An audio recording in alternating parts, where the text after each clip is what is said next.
You're listening to The Globalist, first broadcast on the 24th of July 2024 on Monocle Radio. The Globalist, in association with UBS.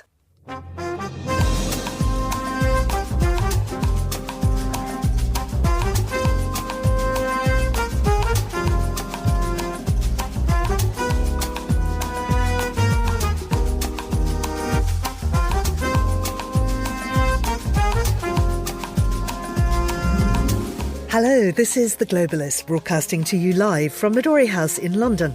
I'm Georgina Godwin. On the show ahead, Kamala Harris has held her first campaign rally in her bid for the White House, telling the audience the election is a choice between a former prosecutor and a convicted felon.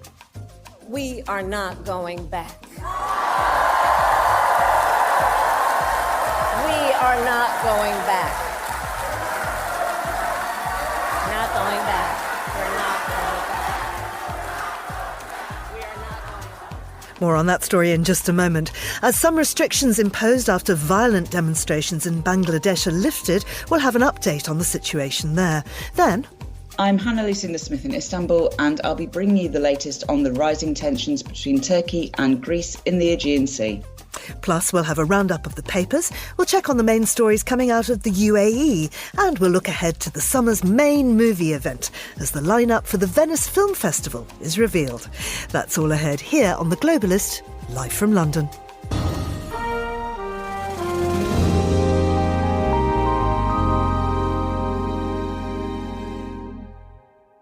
First, a look at what else is happening in the news.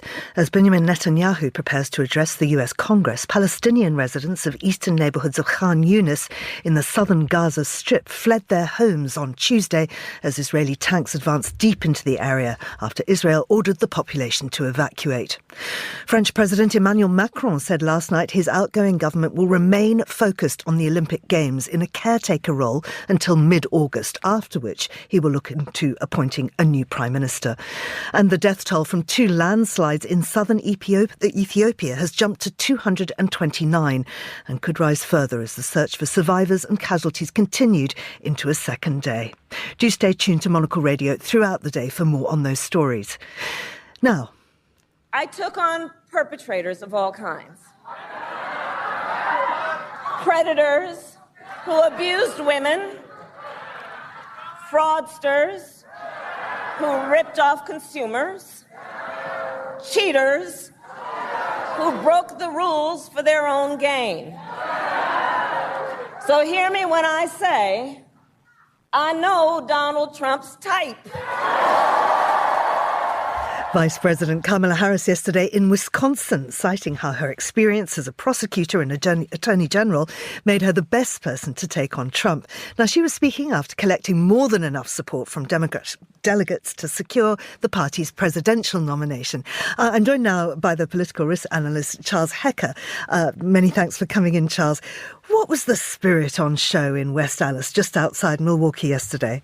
It was just this amazing outburst of energy. I mean, what the vice president has done is she's captured the incredible enthusiasm and exuberance that her candidacy has unleashed among Democrats. And she packed it up and she took it with her from Washington to Wisconsin and met a crowd that was just overwhelmingly enthusiastic. And you know, we're in a honeymoon period here, but she's captured the energy really quite perfectly.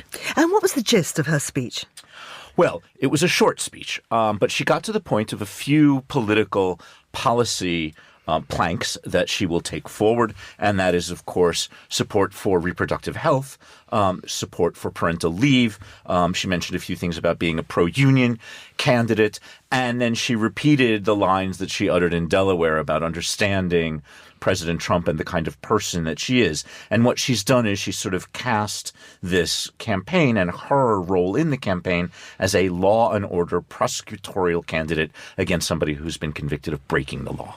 Now, you talked about reproductive rights. How important is abortion to the American voter? It's enormously important. It's enormously important to both Democratic and Republican voters, and the Democrats are going to drive on this very, very hard.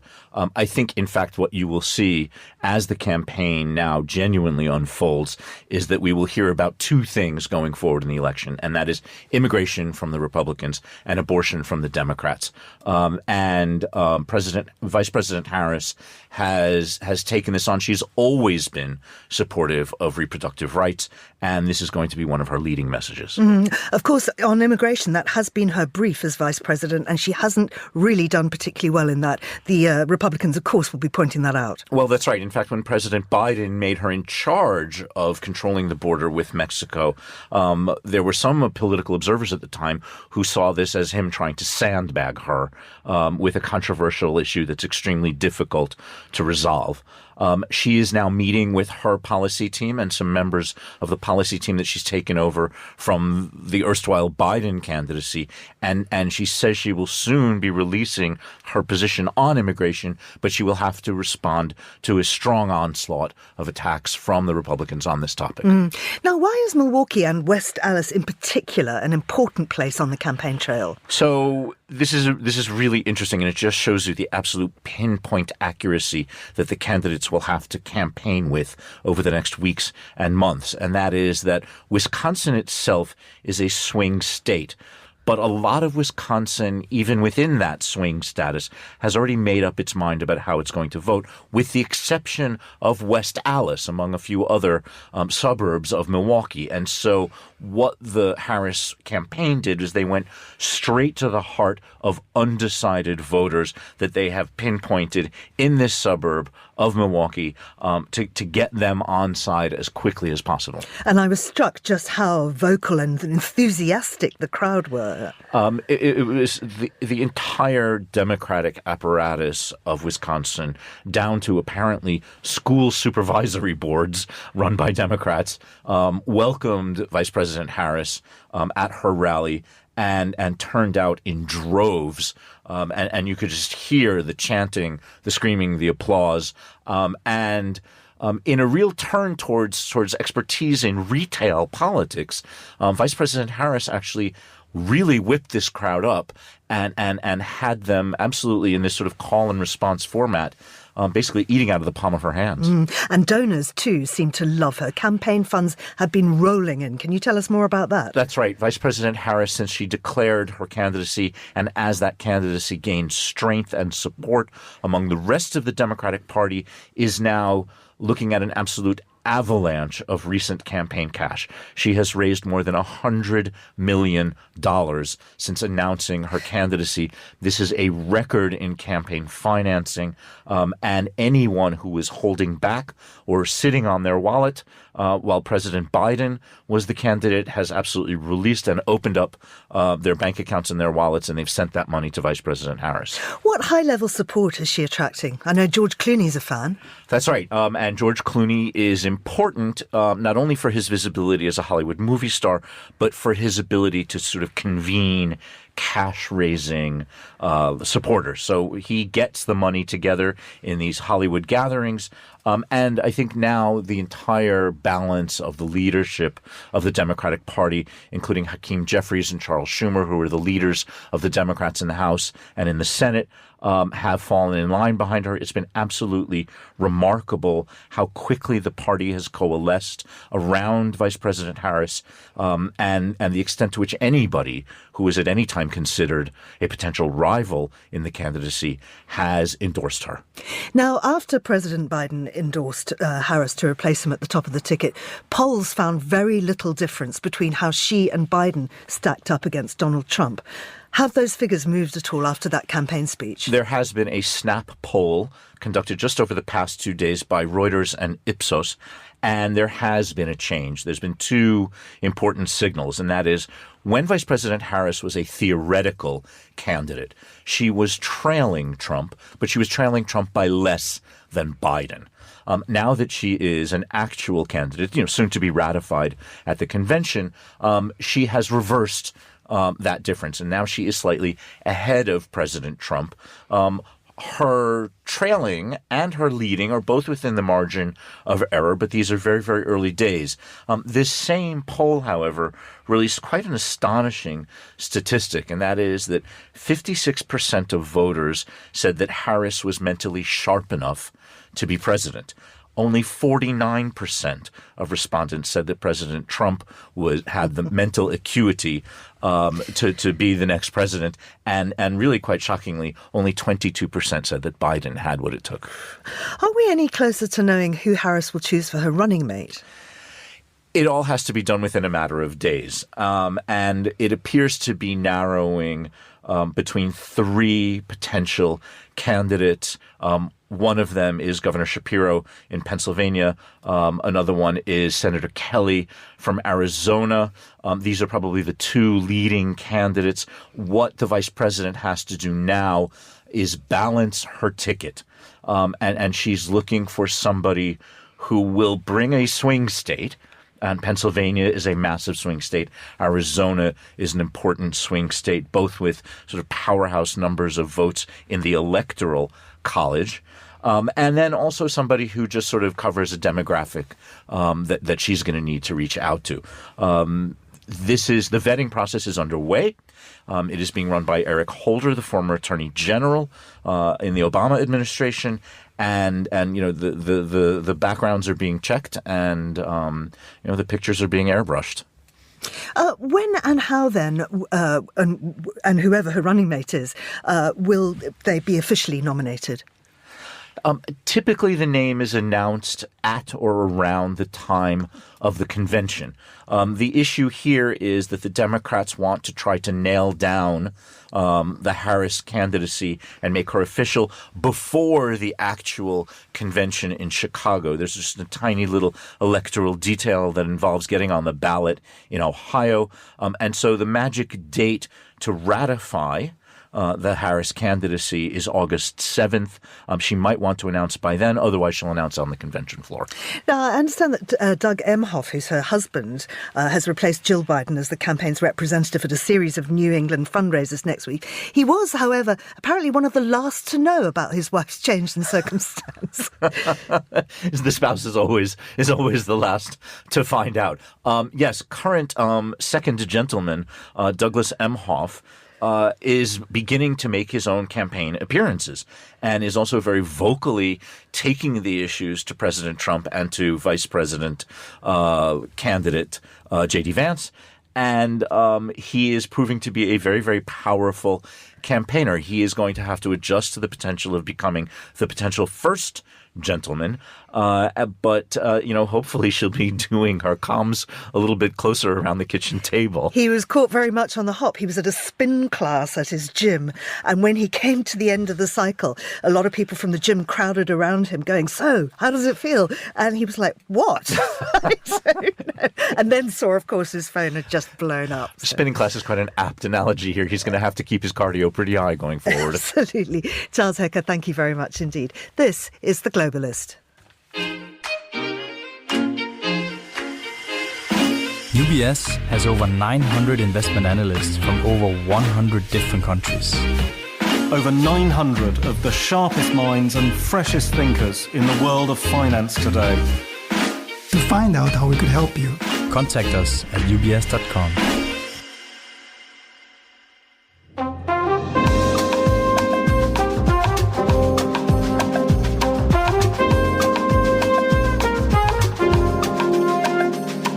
Let's continue now with today's newspapers. And joining me is Agnès Poirier, who's a journalist and the author of Notre Dame, the Soul of France. Good morning to you, Agnès.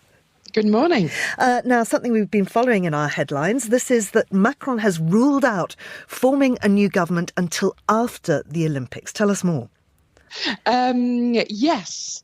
He says, this is the Games. It's going to be 3 weeks of joy, and we need to have a truce. So it's interesting that the NFP, that is to say the coalition of left and hard left parties in France, waited until just a few moments before he went on air for that address to the nation, or rather in an interview format yesterday evening. He doesn't want to be he doesn't want the Paris Games to be hijacked by domestic issues. So, he says to the French, enjoy yourself and let's forget about politics for just 3 weeks. Let's come back to France and then we'll deal about politics, which is probably everything the French want to hear at the moment. Tell us about the leftist pick, though. Who is their prime minister? Who would they like? Lucie Castet. Well, she's a complete unknown. She's a high civil servant. She went to ENA, the school of future presidents, and it's the haute administration school, if you'd like. She is responsible for the finances of the Paris municipality. She's a close advisor to Anne Hidalgo, the Paris mayor. But the only thing a lot of people point, the fact that Paris is nearing bankruptcy, so perhaps it's not exactly a good thing for Lucie Castet. The other thing too is that she doesn't belong to any party, in the sense that she's not a member of any party, but she often is quite vocal about the need for France to develop its public services even more, and to have more civil servants to look after France. So it doesn't go exactly in the direction of President Macron's ideas or indeed measures of the last 7 years. But as you say, politics is on hold now because the Olympics is just 2 days away. I wonder about the mood in Paris. And of course, we're hearing more and more details about what's coming out. Le Parisien has a few exciting things and names in it. Oh, yes, completely. So this is starting. Actually, competitions are starting today. I had no idea. The opening ceremony is in 2 days, though. And so plenty of exciting details. For instance, one that really caught my eye, obviously, is that dancers will be on the roof of the Cathedral of Notre Dame, dancing with the gargoyles.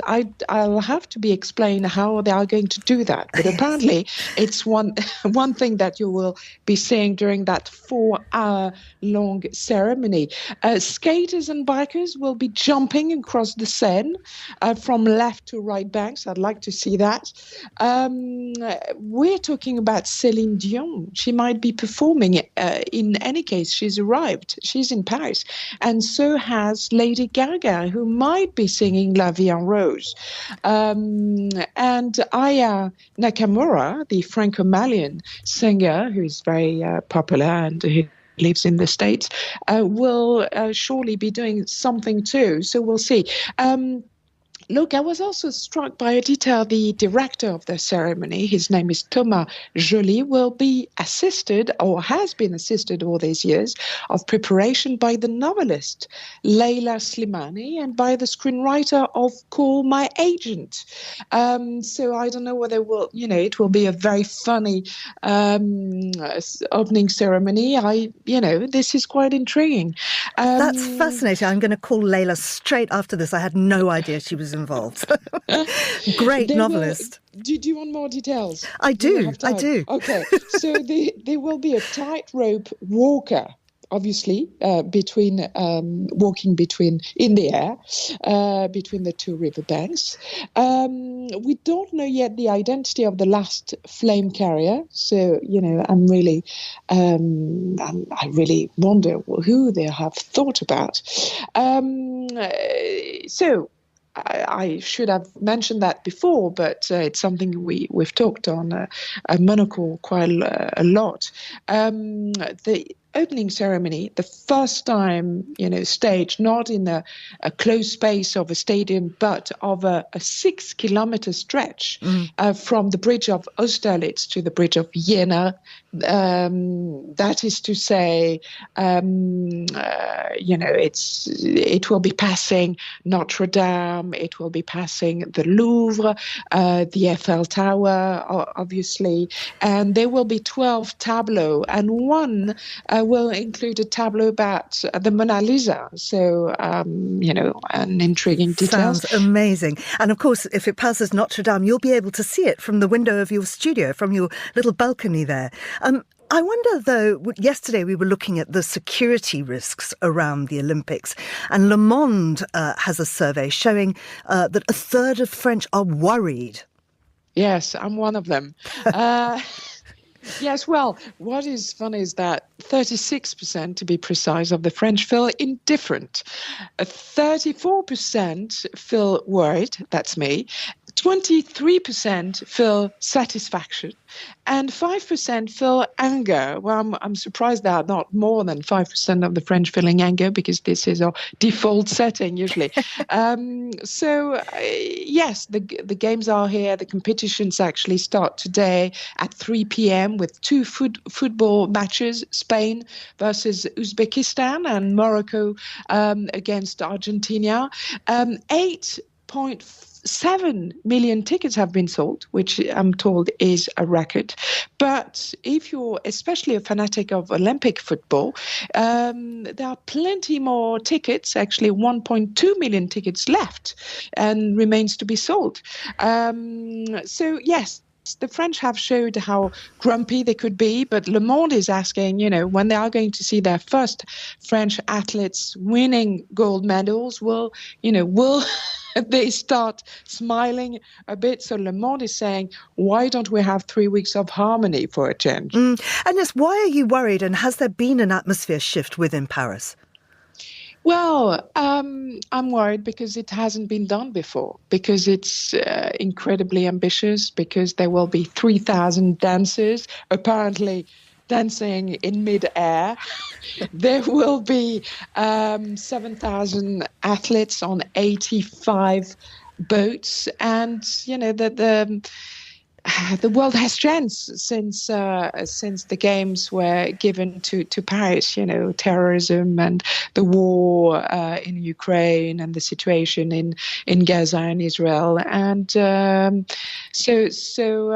yes, French police is very good, but can it assure the world that it's going to be just harmony and nothing else? It's difficult. L'Express is focusing on the cheery side, though.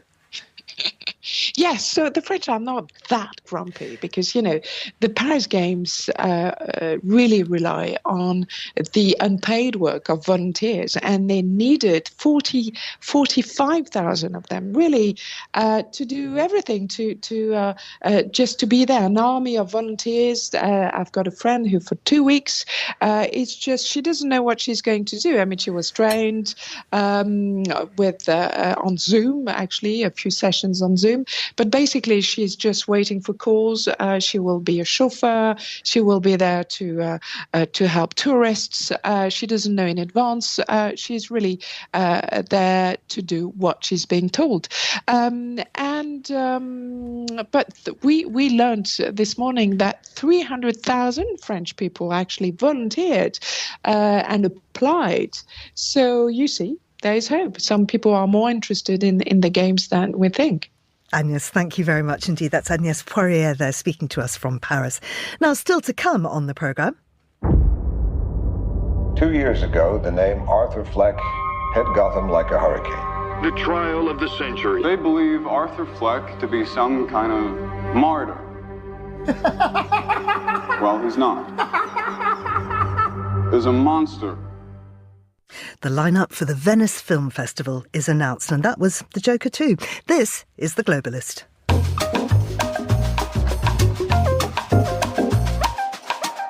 For the first time since 2022, tensions are rising in the Aegean Sea as Turkey sent warships to an area just outside Greek territorial waters. To find out why, I'm joined by Hannah Lucinda Smith, Monocle's Istanbul correspondent. Hannah, many thanks for joining us once again. I wonder if you could locate us geographically. Exactly where has this incident taken place? Yeah, so this is in the south of the Aegean. It's in a maritime area called Kassos. And what happened, there is a new electricity link being built between Crete and Cyprus. It's an Italian vessel had gone into those waters to do some research to prepare for laying that cable. And what Turkey is claiming is that has violated its maritime borders. It sent its own warships into the area. Now, the underlying there are several underlying factors to this dispute. One of them is that Turkey claims that its own maritime borders are basically not represented or respected. It talks about something called the Blue Homeland. It says that it is the only country in the Mediterranean which does not have a kind of significant coastal territory. The other underlying issue is, of course, Cyprus. This cable is going to go between Crete and Cyprus, and this weekend was the 50th anniversary of the Cyprus War. This is an event which is remembered very, very differently in Turkey and Greece. Cyprus, of course, is an island. It's a country in its own right that has Greek speakers and Turkish speakers. And since 1974, it's been split between those two communities. But both Turkey itself and Greece itself have a really strong interest in Cyprus because of their links to those two communities. And over the weekend, what we had was kind of tensions rising over Cyprus. We had a visit by Greek Prime Minister Mitsotakis to the south, had a response from Erdogan in Turkey saying that this was contributing to rising tensions, not helpful. So I think, we really have to consider that as well in the context of what's happened in the Aegean. And is this also partly down to a certain woolliness around regulations, the fact that there is no agreement on maritime jurisdiction areas? Yeah, this is a fundamental problem when we just talk purely about the maritime issue, and it's a problem that's been going on for decades. If you look at a map of the Aegean, what you have is hundreds of very small islands. Most of these, bar two or three, are Greek islands, and each of those islands, according to the international maritime law, has its own coastal waters. Now, when those islands are very, very close to Turkey, as some of them are about a mile away, that gets it's basically split the difference. So the maritime border comes right in the middle. Now, Turkey says that this basically means that it gets no maritime territory at all. And when you look at the map, you can see their point. These islands are a lot closer to Turkey than they are to Greece. Each one of them commanding their own maritime area, and it leaves Turkey with very, very little space at all. Obviously there are implications for Turkey on that, one of them being undersea gas reserves, particularly around Cyprus, and that's been a huge issue in maritime disputes over the past few years. And how has Greece reacted to these warships coming into its waters? Greece says it's de-escalating. The warships were sent in on Monday evening. Greece initially sent some of its own. It then decided, it says, to de-escalate and sent a coast guard instead. So I think, here's the thing. This has come at a time when Turkey and Greece are actually getting on quite well. They've really made some efforts over the past year to kind of calm down the disputes in the Aegean. They nearly came to blows in 2022. There was an incident between a Greek and Turkish warship as they were doing exercise in the same area at the same time. So, these things can go very wrong at sea very, very quickly. And so there have been quite some efforts to de-escalate that. There'd been deals on some visa-free access for Turks in the Greek islands, some trade deals. And, now that's sort of looking slightly edgy again. So I think, from Greece's perspective, probably from a lot of people in Turkey's perspective as well, they would prefer this to be, sort of de-escalated and calmed down. But I think that really depends on the kind of rhetoric that we see, particularly from President Erdogan in the next days. Right, because there was another source of tension caused by a television appearance of a health minister. What's the story there?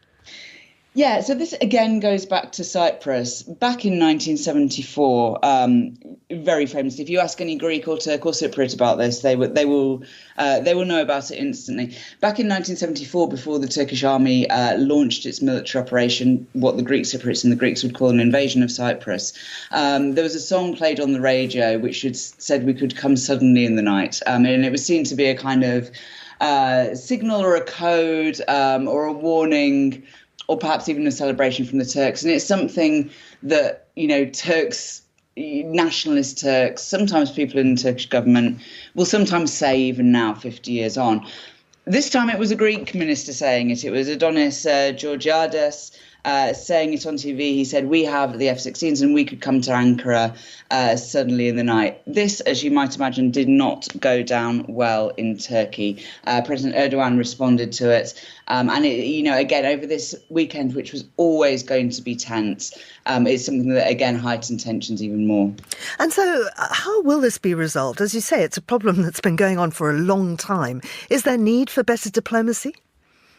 There are channels, and there have always been channels, the main one being NATO. Both Turkey and Greece are NATO members, and I think that's the main thing that really stops this dispute from spilling over into something bigger. Even when all the diplomatic channels are cut between Turkey and Greece themselves, there is this channel through NATO. There are also back channels. There are various figures in both the Turkish government and the Greek government.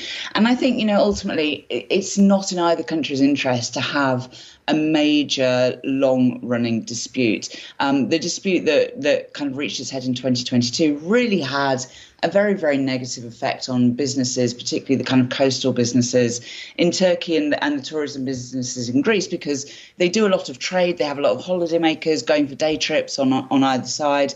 And that came at the time of the pandemic as well. It really hit a lot of businesses. So I think, those people on both sides are going to be, hoping that this is just another one of those rows that blows over. But, ultimately, I think, this is a dispute that's been going on for the best part of a century.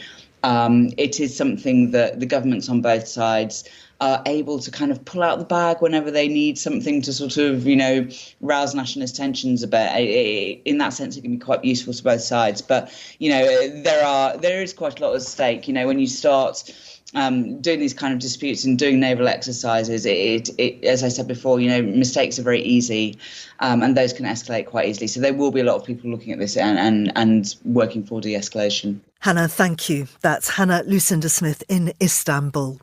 Now, here's what else we're keeping an eye on today. Palestinian residents of eastern neighbourhoods of Khan Yunis in the southern Gaza Strip fled their homes on Tuesday as Israeli tanks advanced deep into the area after Israel ordered the population to evacuate. More than 150,000 people have fled since Monday, according to the UN. Israeli Prime Minister Benjamin Netanyahu, who's in Washington this week, told families of hostages held in Gaza that a deal that would secure their release could be near. French President Emmanuel Macron said last night his outgoing government will remain focused on the Olympic Games in a caretaker role until mid-August, after which he'll look to appoint a new Prime Minister. Macron, in his first interview since elections in early July, acknowledged that his centrist party had lost the vote, but he declined to comment on a leftist front proposal for a new Prime Minister. He also ruled out resigning before his term ends.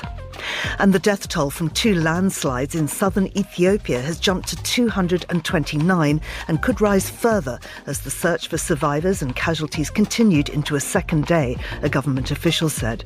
Following heavy rain, a landslide buried people in the Gofa zone in southern Ethiopia's regional state on Sunday night. Then a second one engulfed others who'd gathered to help on Monday morning. This is The Globalist. Stay tuned.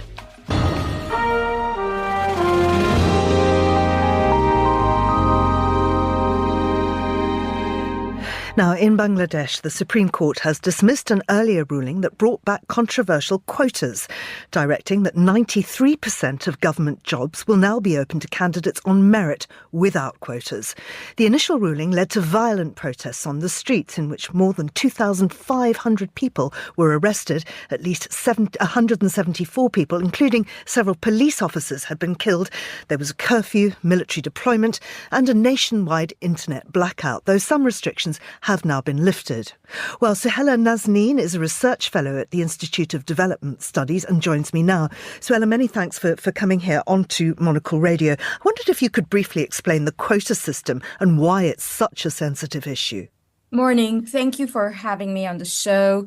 As you know from and mentioned in your report, that the quota system had 30% quotas for freedom fighters, their children and their grandchildren, so basically family and relatives. And this was instilled in 1972 after the liberation war with Pakistan. And it was needed at that time. There were also other quotas for ethnic minorities, women, people from backward districts, and disabled people. So in total, reservation on jobs was 56%. And now these jobs are first and second class government jobs. They're quite lucrative jobs. Currently, what the students had demanded in 2018 was scrapping the 30% quota. So after that movement, the government had scrapped all quotas. And the ruling that you were mentioning, the first ruling, had restored all of it. So the students were protesting against that. The reason why this is a very sensitive issue is unemployment is very high among the graduates.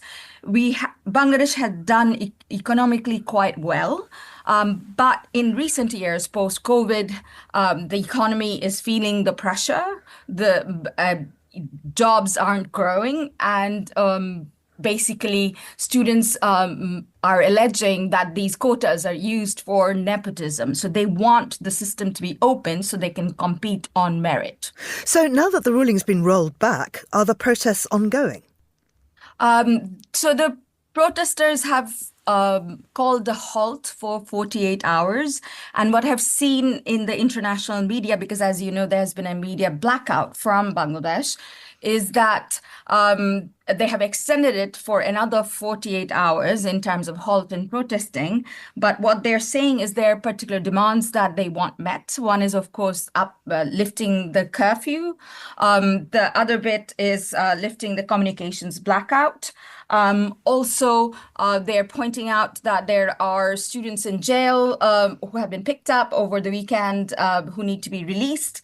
But there are other demands that they had because the protest movement had moved from just being about quotas. It was about justice and accountability. So the other demands are around resignation of high-level police officials where violence had taken place, resignation of the home minister under which the police forces are controlled, resignation of the transport minister who made comments that incited violence by the ruling party student cadres. They are also asking for compensation for families of the victim and also basically justice for those who have died. So those involved in killing being brought to trial. And I understand they also want a personal apology from Sheikh Hasina, who's now in her fourth straight term. Is there any chance she'll yield to any of the protesters' demands? That remains to be seen. I mean, we have seen the quota has been rolled back. The other demands in terms of whether high-level officials resign or an apology is issued, or whether concerned officers and student cadres who were involved in killing are brought to trial, we don't know. Hasina has talked about a judicial inquiry into it last Wednesday, but what the students are pointing out is an inquiry and a report is not enough. It's about basically then what happens next. And we want a guarantee of that. And I mean, we're quoting figures of 174 dead, but many reports say the total is likely much higher. There is a media blackout, so I guess that's one reason why precise figures are so hard to come by.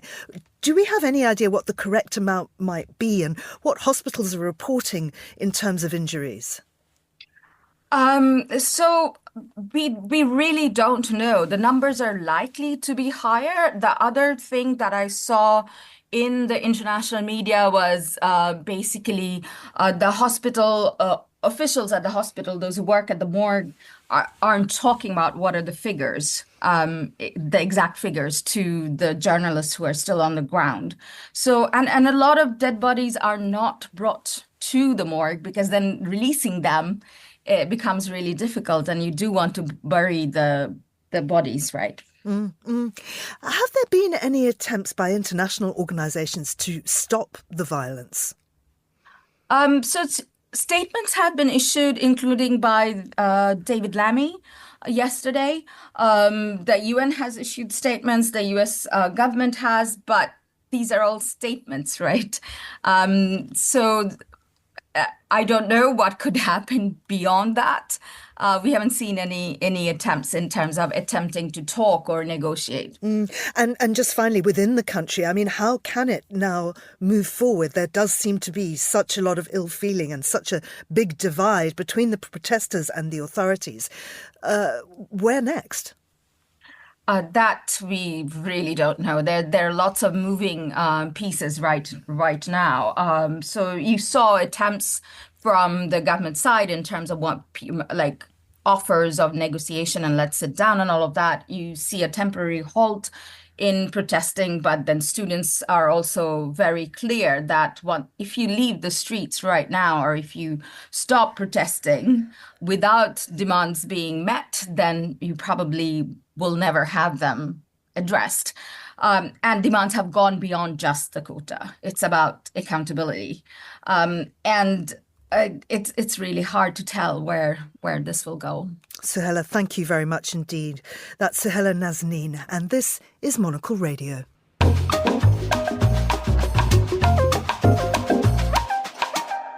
Well, it's time now to look at what's making news in the United Arab Emirates with Mustafa Al-Rawi, who's a journalist and a writer based in Abu Dhabi.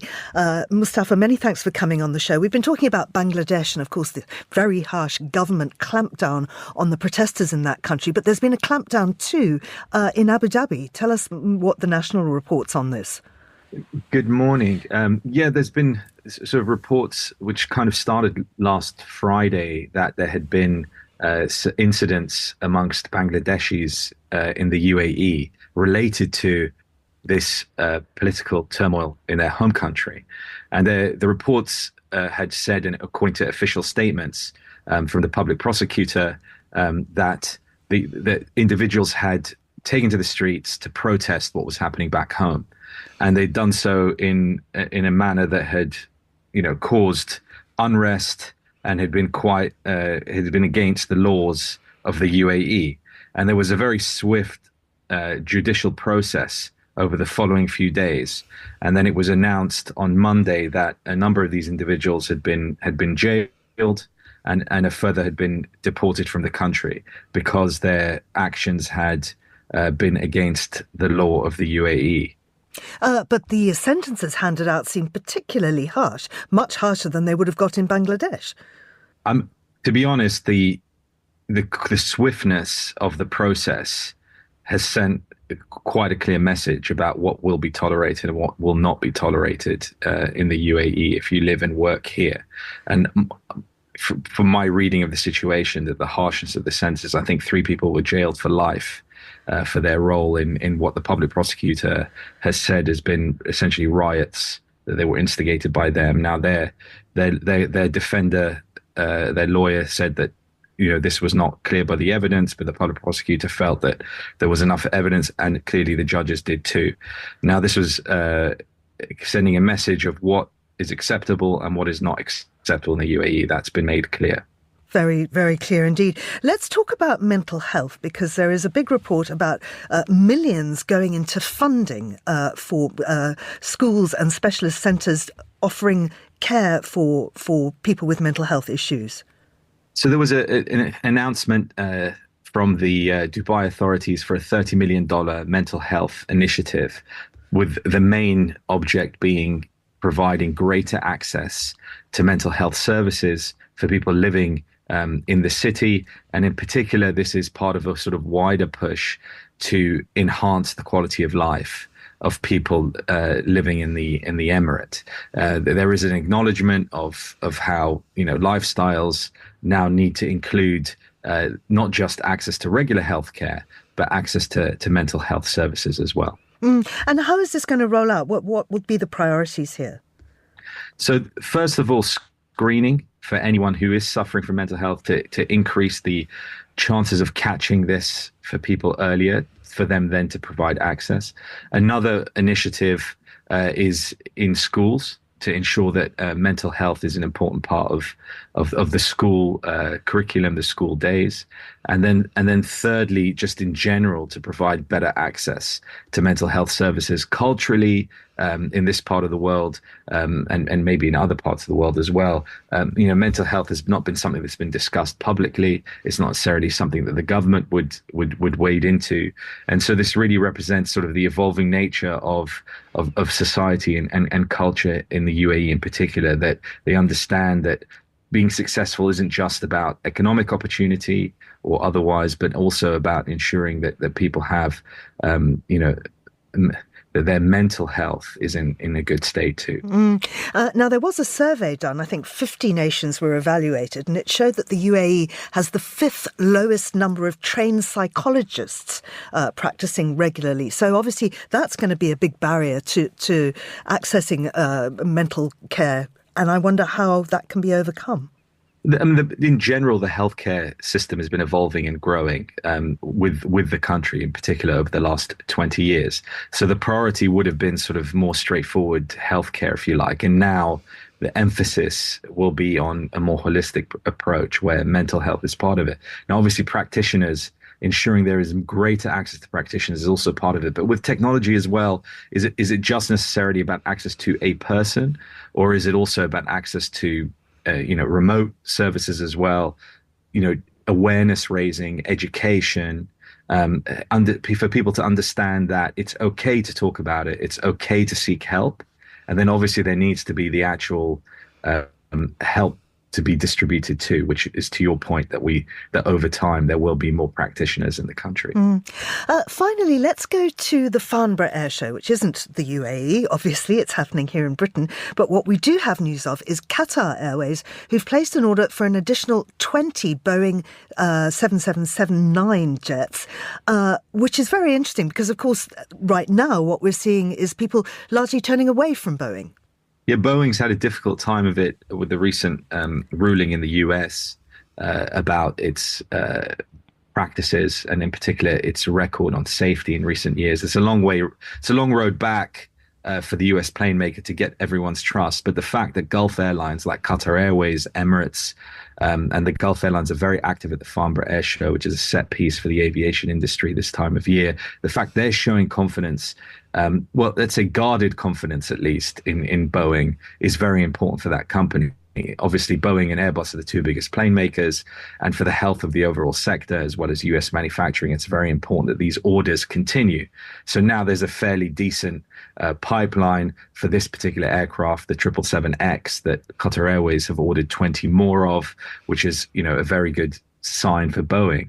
But also you had the Emirates airline president, Tim Clark, saying that he thought, given the problems that Boeing has, that even if you do put these orders in, and they do have a number of Boeing aircraft on order as well, that it will take a lot longer because the scrutiny now from authorities in the US and elsewhere on Boeing, on every aspect of their processes, is going to be really, really high over the next few years, which will naturally mean that aircraft will come out of the factory slower.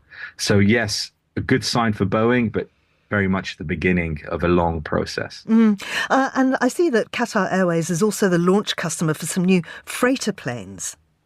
Yeah, cargo is really important for the aviation sector, in particular for the Gulf. I mean, Qatar, Emirates, Etihad, even in Saudi Arabia now, which have new airlines like Riyadh Air, there's still very much a posture for growth, and cargo and trade is a big part of that. They use the hub model in this part of the world. The physical proximity to both Asia and Europe is an advantage. And so they're increasing capacity. And that's pretty much, a message to say that they expect growth to be fairly robust over the next few years. Yeah. And finally, I want to have a quick look at another announcement that's come out from Qatar Airways, and that's their new business class seat. I've seen a video of it. It looks absolutely gorgeous.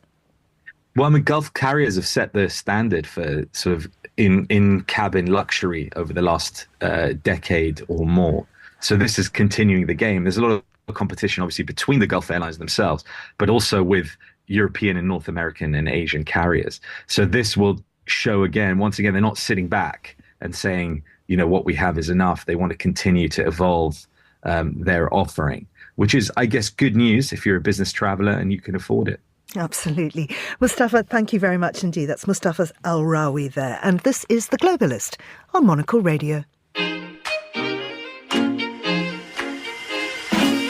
UBS is a global financial services firm with over 150 years of heritage. Built on the unique dedication of our people, we bring fresh thinking and perspective to our work. We know that it takes a marriage of intelligence and heart to create lasting value for our clients. It's about having the right ideas, of course, but also about having one of the most accomplished systems and an unrivaled network of global experts. That's why at UBS, we pride ourselves on thinking smarter to make a real difference. Tune in to The Bulletin with UBS every week for the latest insights and opinions from UBS all around the world.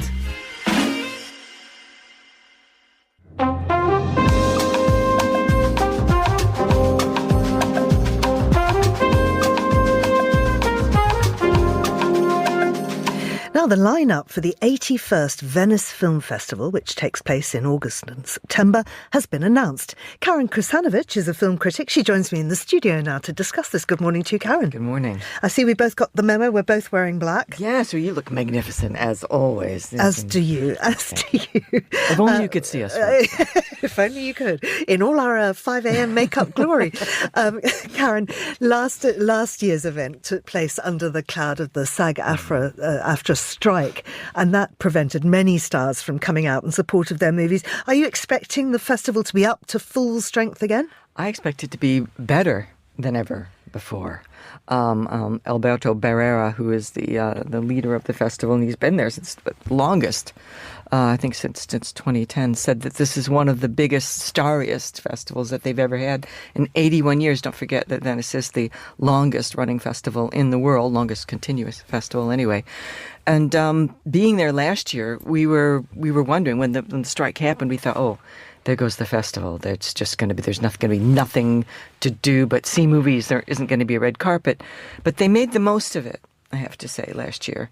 And it was fascinating to see the creators and the designers on the red carpet. So now it's going to be interesting. Why is Venice seen as one of the film events of the world? And is that increasing, that reputation? Yeah, it's increasing hugely. It used to be sort of the art house darling. At the end of the year, the Oscars are sort of around the corner.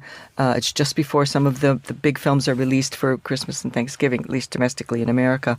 And now it's really stealing a lot of the classy lights, if I can say that, from Cannes, by not only bringing in great stars, but having an elegant lineup, an easily managed festival, and also relatively non-hype. I mean, there are some protests and there are some very, very glamorous stars, but it doesn't have that kind of, how can I say, commercial angle that Cannes does. Let's talk about the lineup then. And I wonder if it was predictable. What's in there that you were expecting to see? Well, not Beetlejuice, that's for sure. Nobody was expecting Beetlejuice. And that's going to actually open the festival. It is, and I'm quite excited by that, frankly, because it's been a long time coming. We've been waiting for this film since the 80s, really, and I think the trailer looks amazing. So there's a lot. There's a lot there. In fact, trying to prep for this show, I just got all tangled up in all the exciting films, and I don't even know where to start. Well, Joker 2, let's start there. Joker 2, okay, that is the sequel to Joker. It stars Lady Gaga and Joaquin Phoenix. And the wonderful thing about that, they're saying that it is... the festival chief says it's one of the most daring films in recent American cinema. But he would say that, wouldn't he? But let's hope he's right. And there's also Queer, which is Guadagnino with Daniel Craig giving the performance of his career about a man who in Mexico who falls in love with a younger man. I think Guadagnino might be in a rut here with the older man and younger man thing, but, let him carry on. What else are you looking forward to? Well, I'm in a group of WhatsApp. We call ourselves the Cursed Venice edition from last year, about 24 other journalists, and they were talking. They're so excited about The Brutalist, which is an extremely long film, which of course scares me. And it's by stars Adrian Brody. It's a 215-minute, 70-millimeter epic. Adrian Brody in a Fountainhead homage with Guy Pearce and Felicity Jones by a Vox Lux director Bradley Corbett. Now, I wasn't crazy about Vox Lux, so I'm not. I will see this. I try to see all the films in competition, but that one I know my hardcore critics are very, very keen on seeing. I'm not particularly, but I like films that I can see in 90 minutes or 2 hours. Yeah, you talked about competition, but of course there are out-of-competition films and series. Yes, there are. And rather than focus on that, I'd like to switch over to an unusual movie. It's Jerry Lewis. Jerry Lewis's The Day the Clown Cried, which is his film that he finished, I think it was back in the 70s, and it was never released. And it's getting a release now. Now, that is a huge coup for the festival, and I'm sure that Cannes would have loved to have had that, but they didn't get it. Yeah. Who's up then for the big award? Oh, God. It's hard to say because you can say, let's say it's going to be Jude Law or Nicholas Hoult in Justin Kurzel's The Order, which is about bank robbing white supremacists, because we haven't seen that for a while. Or you could say Angelina Jolie starring as Maria Callas in Pablo Larraín's, Maria. But, it's difficult to say who's going to win there because you can talk about Almodovar's first English language movie, The Room Next Door with Tilda Swinton. You can highlight all these people, but until you see the movie, you just don't know. Well, one thing's for certain, you'll be with the winning team because you get to go to Venice and all of these wonderfully glamorous events. It's true, and I also get to represent Monocle, which is lovely. Karen Krizanovich, thank you very much indeed. And that's all for today's programme. Thanks to our producers, Vincent McAviney, Chris Chermak and Monica Lillis, our researcher, Sana Jimani, and our studio manager, Lily Austin. After the headlines, there's more music on the way, and The Briefing is live at midday in London. The Globalist will return at the same time tomorrow. I'm Georgina Godwin. Thank you for listening.